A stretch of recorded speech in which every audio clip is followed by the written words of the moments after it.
কাল থেকে শুরু হচ্ছে নারীদের ঢাকা প্রিমিয়ার লিগ। এবার অংশ নিচ্ছে না রূপালী ক্রীড়া পরিষদ, নেই গত আসরে সর্বোচ্চ উইকেট শিকারী জাহানারা আলমও।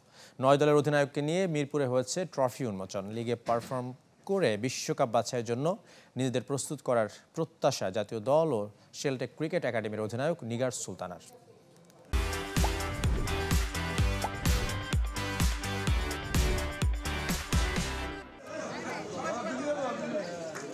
এক ফ্রেমে 9 দলের অধিনায়ক উন্মোচন করলেন ঢাকা প্রিমিয়ার লিগ ট্রফি। টুর্নামেন্টের আকর্ষণ বাড়াতে ক্রিকেট বোর্ডের এমন আয়োজন। প্রথম দিন হোম অফ ক্রিকেটে মুখোমুখি হবে চ্যাম্পিয়ন মোহামেডান আর নবাগত শেলটেক ক্রিকেট একাডেমি। বিকেএসপিতে পুলিশের বিপক্ষে লড়বে আবাহনী। ইউল্যাব মাঠে মোহাম্মদ আশরাফুলের গুলশান ইউথ ক্লাবের প্রতিপক্ষ খেলাঘর।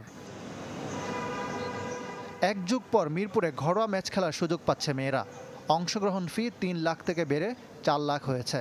Champion prize money 2 lakh, runners up দল পাবে 1.5 লাখ টাকা। আগের চেয়ে বেড়েছে 50,000 করে। যেহেতু লাস্টে চ্যাম্পিয়ন, অবশ্যই আমাদের টার্গেটটা ওরকমই থাকবে যে চ্যাম্পিয়ন হওয়ার। যেহেতু ধারাবাহিকতা দূরে রাখলে হয়তো বা আমরা চ্যাম্পিয়নই হব। আমার টিমের প্রতি আমার কনফিডেন্স আছে। সামনে যেহেতু আমাদের কোয়ালিফায়ার আগে এই টুর্নামেন্টটা আমাদের জন্য অনেক ভ্যালুয়েবল, বিকজ অফ যেই মেসেজ দেওয়া হয়েছে যে এই টুর্নামেন্টটা যেন আমরা ওটা বেসিস করে খেলি, যে আমরা আসলে কিভাবে নিজেদেরকে দেখতে চাই কোয়ালিফায়ারে। এবার দল কমেছে একটা, খেলছে না গেলবার তৃতীয় হওয়া রূপালী ব্যাংক ক্রীড়া পরিষদ।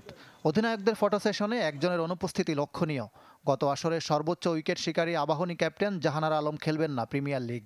জাতীয় দল থেকে 2 মাসের বিরতি নিয়ে অস্ট্রেলিয়ার সিডনি ক্রিকেট ক্লাবের হয়ে ম্যাচ খেলছেন জাহানারা। গুঞ্জন আছে দেশ ছেড়ে অস্ট্রেলিয়ায় স্থায়ী হতে চান তিনি।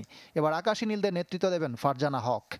আমি মনে করি আমার টিমের সবচেয়ে প্লেয়ারগুলো সবাই হলো অ্যাভারেজ। এই অ্যাভারেজ দিলে আমি যদি আত্মবিশ্বাস নিয়ে খেলতে পারি, তাহলে আমার একটা বিশ্বাস আছে আমি অনেক ভালো করতে পারি।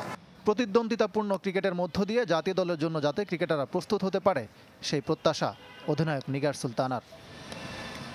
ইকরাম হুসাইন, চ্যানেল 24, ঢাকা।